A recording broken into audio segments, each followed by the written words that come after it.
Okay, here's question 5, a function question, where they give us a parabola here. This minus half x minus 1 squared plus 8. And you should know the 3 forms of a parabola. This is the turning point form.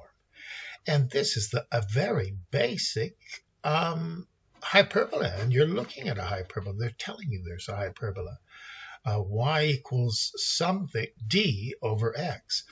Well, the turning point you just read off of this equation. It's the opposite of this number, 1 and 8. That's the turning point right there, b.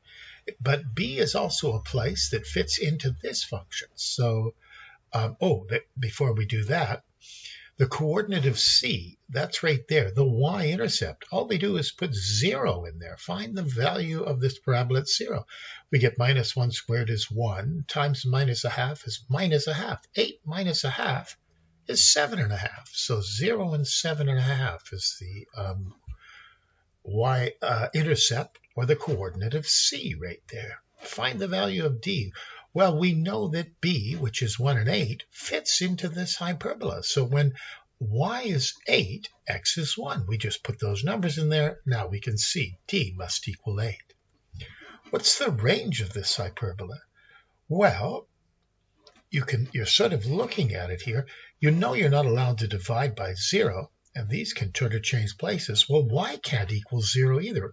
If x can't equal 0, then y will never be able to be 0. You're not allowed to divide by 0. So that's the range. Y is any element of the real numbers, but y cannot equal 0. Now the last question, 5.5, is a little bit trickier.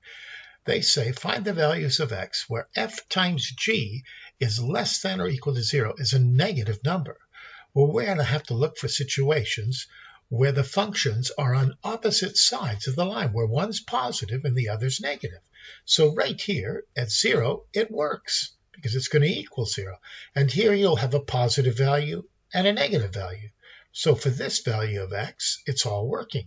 In fact, it's going to work all the way between minus 3 and 0, but it can't get to 0. Why? X can't be 0, so x is less than 0 or greater than or equal to minus 3. So it works there. The product of those two functions is going to be less than 0. But it's not going to work here. Look, they're both positive. Everything's positive is positive. But right here, then f goes negative and g stays positive. So when x is greater than or equal to 5, it also satisfies the condition that f times g is going to be a negative number. See, positive times negative. Anything greater than or equal to 5. Well, there we go. That's the first part of question 5.